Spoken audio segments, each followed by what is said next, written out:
Thank you very much for listening to this week's talk on the Sedra of Metzora. This coming Shabbos is going to be Shabbat Hagadol, which is the Great Shabbos, so called, the Shabbos before Pesach.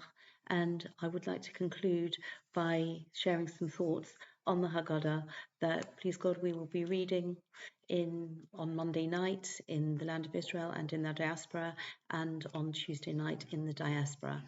And the incredible miracles that we have witnessed over the past few days, as we continue to pray for more miracles, pray for the release in this month of redemption, for the redemption of all of the hostages, and these miracles should continue.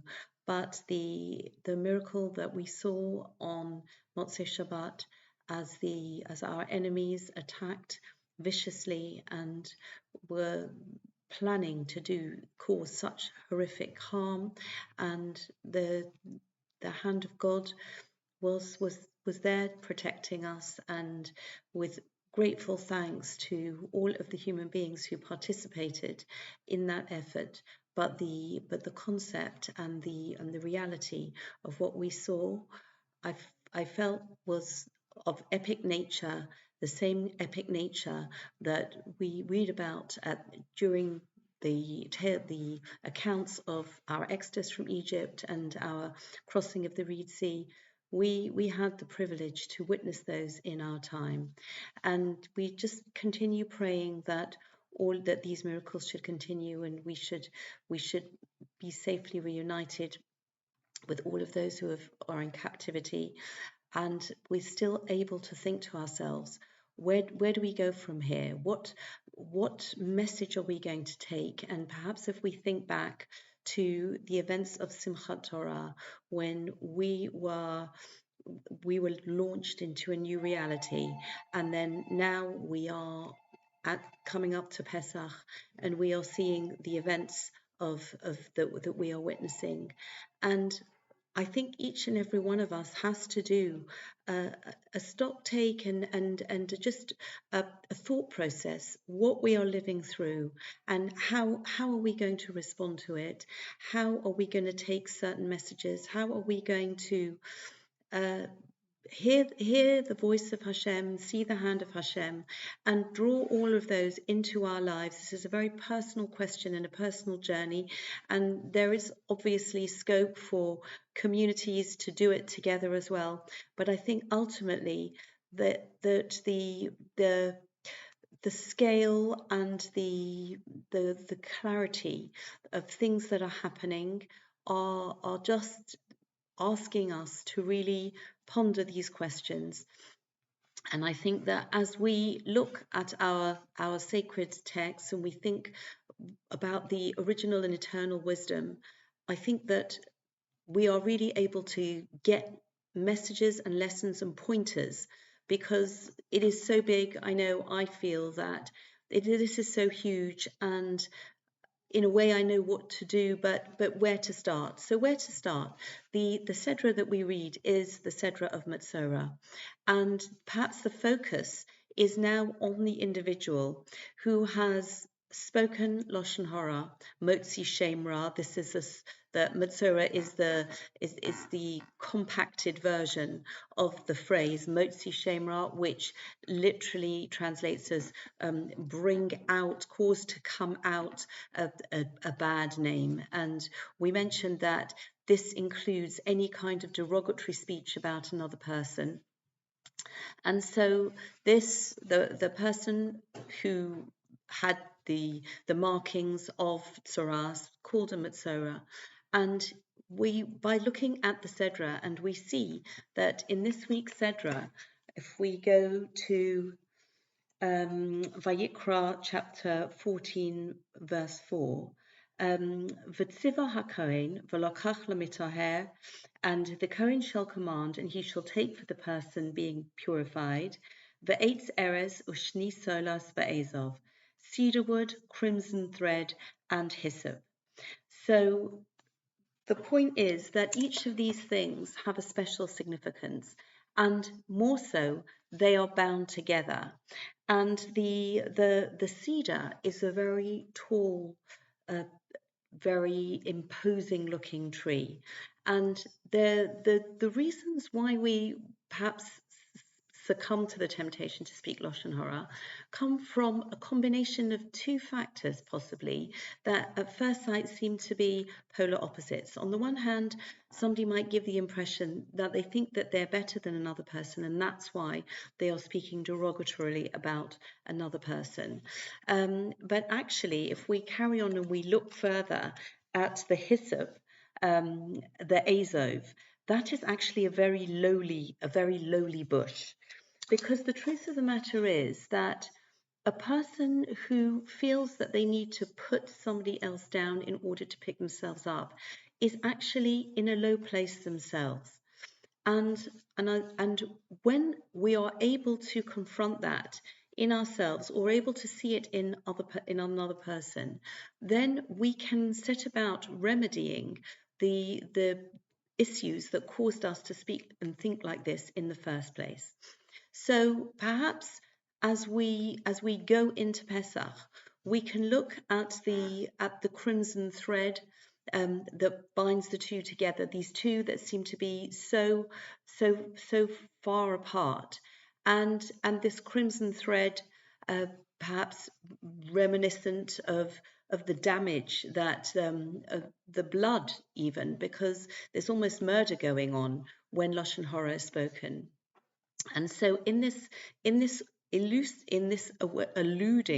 way that alludes to the character traits that brought somebody to speak Lashon Hara, on the one hand, yet on the other hand, very graphically visible as well. The message is being sensitively but clearly given, that we are perhaps able to take that message, that lesson, as we go forward towards this Shabbos and think about the miraculous salvation of the previous Shabbos, and as we daven for Hashem's continued salvation, this is something that we need constantly. And to take the message of that the Metzora, he is going through this process actually after he has already been cleaned, after he has healed from the tzoras.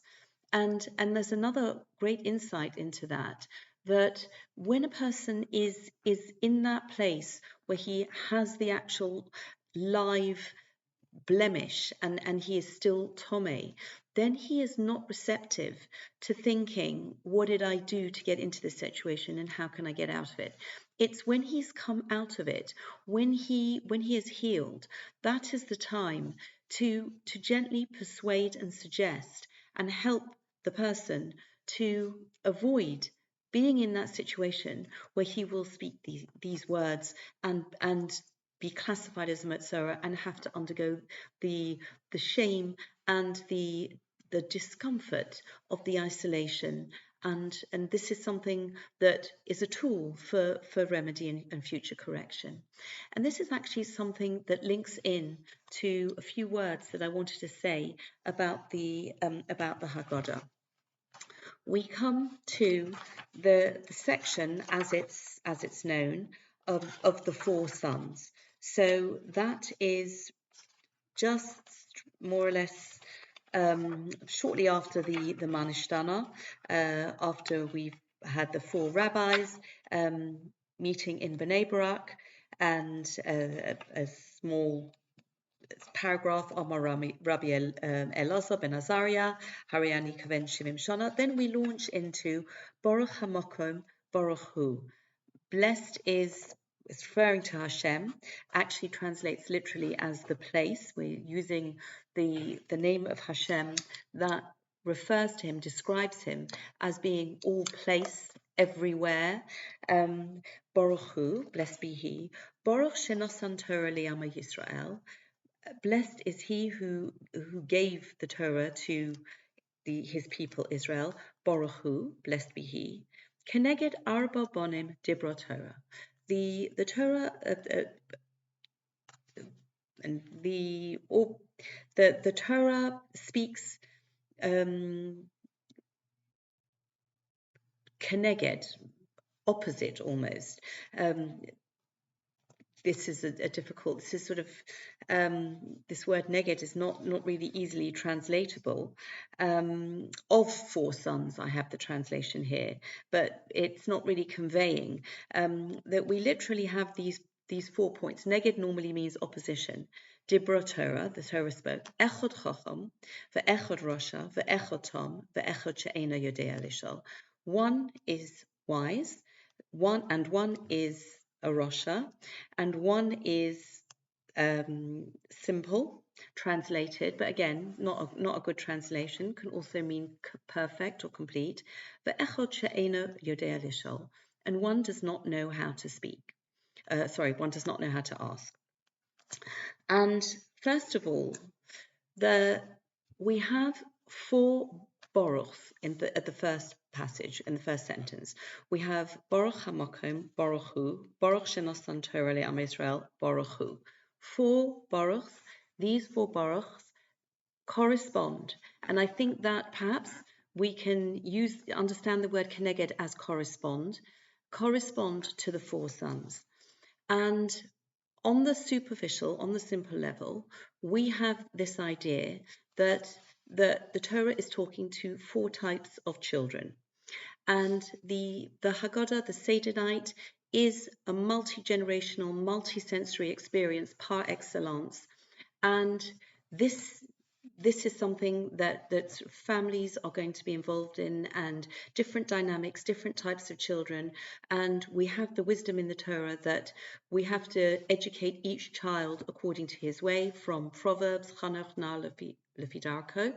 And so this understanding of the passage as referring to 4 different types of children is the classic way, perhaps the first level of understanding it.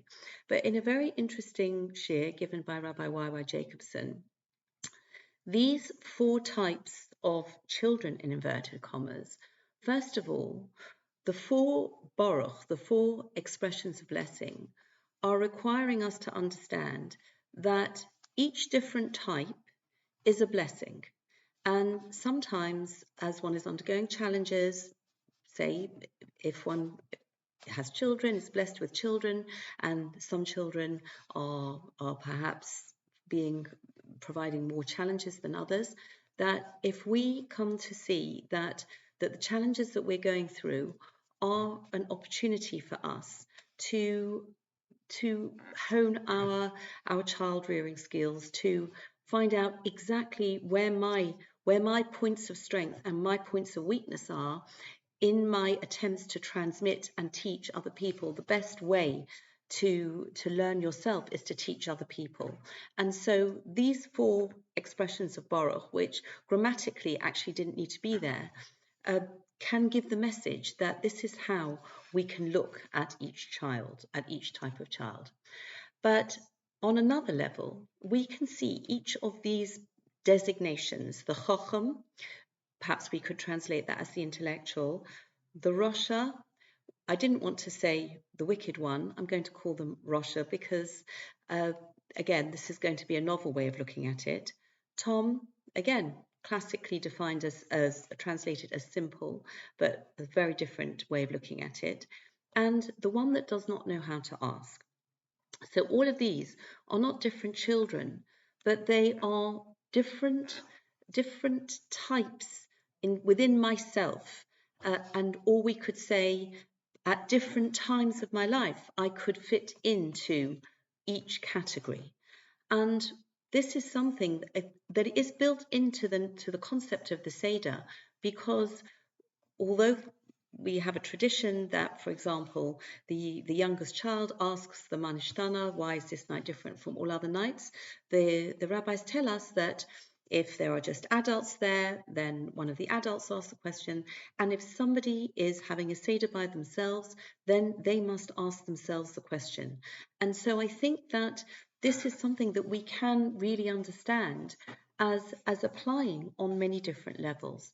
Now, the Chacham, the wise, and I think that we normally think that, he is the good one and he is the easy one, and he gets it, and nobody has to worry that he is thinking bad things, etc., especially when after him we have the Rasha. But really, the intellectual has his challenges, because when somebody has to understand things intellectually, then there is a missing element of relationship. And really, it is sometimes a very great challenge for a very gifted person intellectually to have to set their capabilities aside and understand that in our relationship with Hashem, and especially at the point of Yetzias Mitzrayim, where we are the recipients of Hashem's care and love and bounty, and without all of that, we would still be slaves in Egypt. So we have to set aside our intellect, we have to set aside our capabilities, and we have to understand that all of the categories of the mitzvahs that Hashem gives us, whether they're those that make sense to us, or whether they're those like the chukim, the statutes that have no apparent reason, we need to be able to suspend our intellect and understand that our love from Hashem is something that is paramount and is not dependent on my understanding. And that is a very great challenge for the Chacham, for the person, the personality trait within me that understands things, that enjoys trying to work things out. I need to set that aside with the Chacham. Then the concept of the Rasha, and it's very telling to look at the question and the answer that's given. So we have Ma ha'avoda hazos lochem. What is this work, literally for you? And here the Haggadah says lochem velo lo, for you and not for himself. And the uncharacteristic response, because we perceive that he's excluding himself from the community, that he's denying the existence of Hashem, and we have to blunt his teeth. And this is a very, very unusual response. And the fact that, according to the Sfas Emes, the fact that the Rasha is actually phrasing his question in this way, he is in a very low point. He thinks, I cannot possibly, as a human being, do anything, perform any kind of work that is going to be something that Hashem needs, something that Hashem values. And this is the reason why he is outside, and what we used to understand perhaps in a confrontational way. You say, Ba'avor zeh oso Hashem li b'tzeisim b'Mitzrayim. Hashem did this for me when I came out of Egypt. Li velo lo, for me and not for him. And we don't have to understand this in a confrontational way. We can say that this is something that each person has to come to themselves. And we want to rather think, whether it's about an actual child or another individual who is classified at that point as a Rasha, or whether it's me in a very low point when I'm going through the motions and I'm not really in tune, that I need to do the work. Everybody needs to do the work for themselves. And we need to ask for the wisdom and the guidance to open the eyes of the person classified as a Rasha, so that he will be able to see the truth of Hashem, the truth of Hashem's involvement in our individual lives and in our national lives, in our history, in our present and in our future. And then we come to the Tom. And the Tom, perhaps, is somebody who, because Tom also means complete and perfect, and he perhaps is somebody who thinks that he understands everything and he is completely fine by himself. He doesn't need anything. He looks at science, he looks at biology, and he'll say everything is comprehensible through the rational lens. And actually, if you study the complexities of, for example, the human body and the human mind and human life, that it's actually somebody who could really say that all of this is random, then that takes huge amounts of self belief that are humanly practically impossible. The wonder and the wisdom of the Torah and how that all fits in, to actually dismiss all of that and to say, no, it's all about what I understand, and I am self-sufficient, and my science and the technology that I have today gives me all the answers. Well, one look at the world around us, I think, will bring us to a very different conclusion. And we could even argue that now more than ever, that with all our so-called perfection, with all of the technology that makes things possible, that enables us to see things that we never saw before, but we are really no closer to understanding so many mysteries of our lives.